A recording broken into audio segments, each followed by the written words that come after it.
pretty much built out from lumber camps and whatnot. Yeah, the old Willow Creek here, back in the day. See the nice trailer buildings that I like here.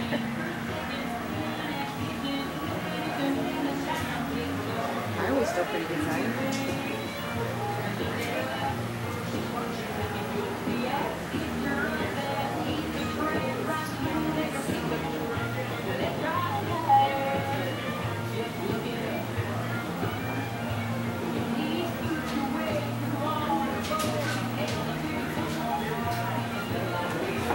Oh, I didn't see you standing there. Yeah, well, we're all here. The original three. Yep, Rip on his way, hopefully. All right. Oh, that's, A little more tattered perhaps than when mine, I guess it's in a little better condition, but yeah, the covers have come off. So Yes, you get for a 43-year-old magazine. Cool, let's see that. What do we have here? Can you see? No, not really. Yes. Who wrote that? The original Argosy. Original Argosy. I think that was the Ivan Sanderson article. The very first one, they started this somewhere. That was the first major publication of the Patterson-Gimlin images in 1968, February. It also has the classic image of Gimlin dressed up as an Indian guide for Patterson there. It's amazing that they survived it all, isn't it? Oh, yeah. Well, Most of them ended up in the trash, I'm sure. Let's grab a seat. Well, you want to go in this little room back here? This little booth down here. Oh. They have our own local wines here for you to look at. Big Red. Grown and bottled, fermented in Willow Creek, except they're sold out of it. Oh, like man.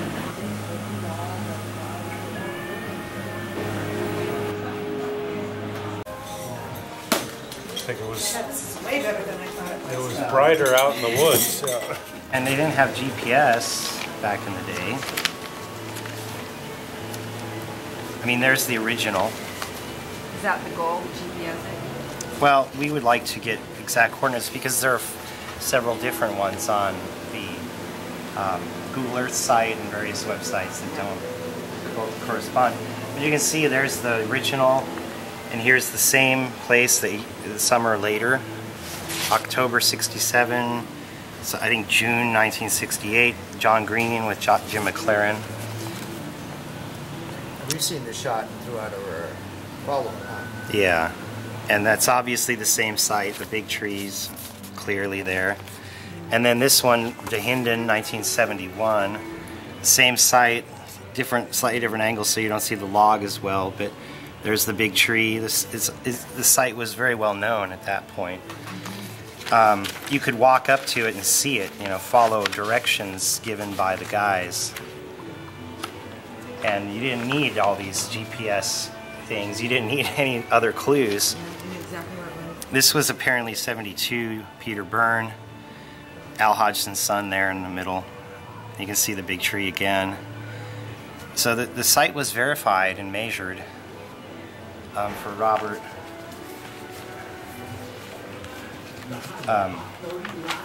These type of measurements are derived from Rene DeHinden's work and John Green's work, from Christopher Murphy's book.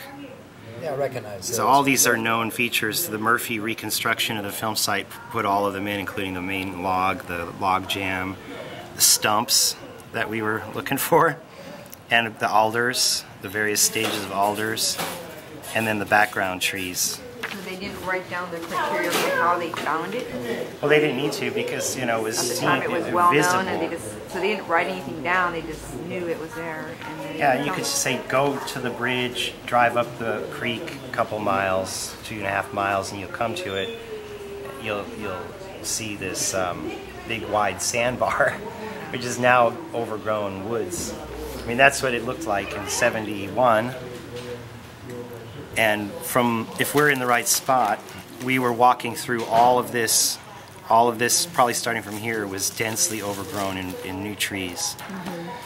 Completely obscuring all of our landmark trees in the background that we were looking for. I just wanted to talk about how I first got interested in finding the film site. It was from this book, which I had in the original form, the pamphlet by John Green, 1968 publication, and he had this map. This was the best map that I had at the time, which you can see is no detail really. And there is Louse Camp, and you can see that whole 3 miles right there, 3.5 miles, is just compressed into a tiny little section of the creek. Number 6 there is where the film site is. So I figured, well, just looking at that, it must be a couple miles up from Louse Camp, and wandered up the creek looking, trying to find sandbars, but without topo map you don't know where you are on the ground, you know. And so it took years until I finally got a hold of this book here, Bigfoot Times, Daniel Perez, Bigfoot at Bluff Creek issue. This one has much more helpful directions. You know, here's his initial map showing the state, Bluff Creek being up there. So, you know, I knew Bluff Creek was north of Willow Creek, found that out. He points it out on the map there. And then a nice aerial image.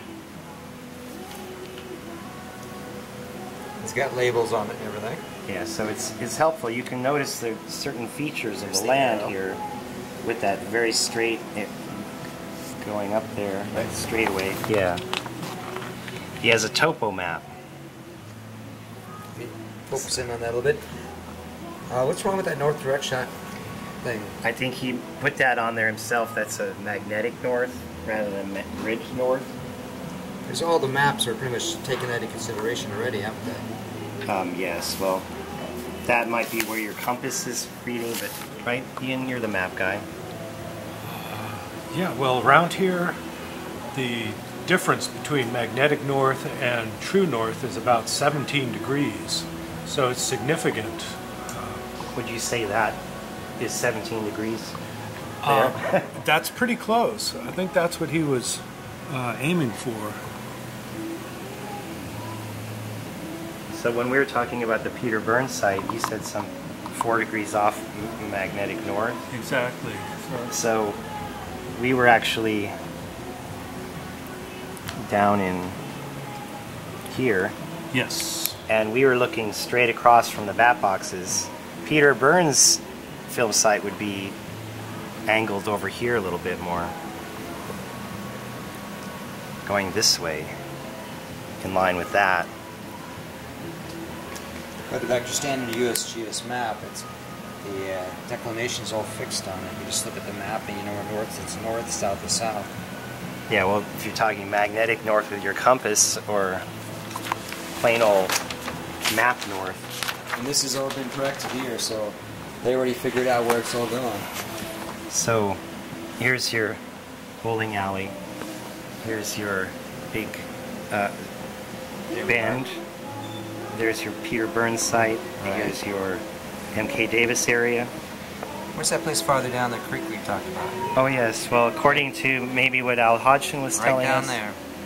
But also what Bobby Short was saying to me. Let me point for you. Try to find it. There it is. That area around there. Well, she said from Louse Camp you go up about 2 miles. Find your finger first. Louse Camp. There we go. There's Notice Creek Bridge right there. Got it.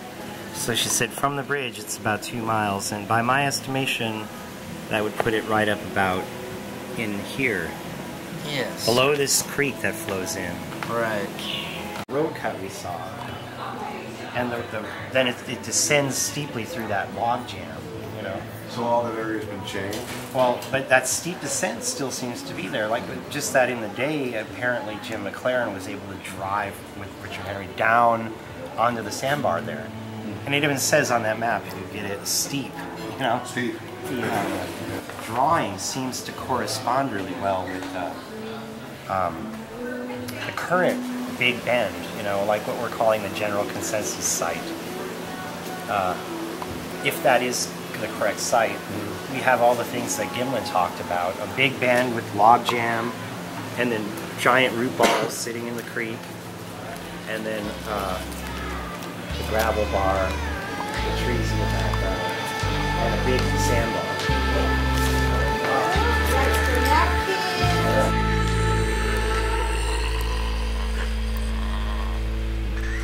Bigfoot lives.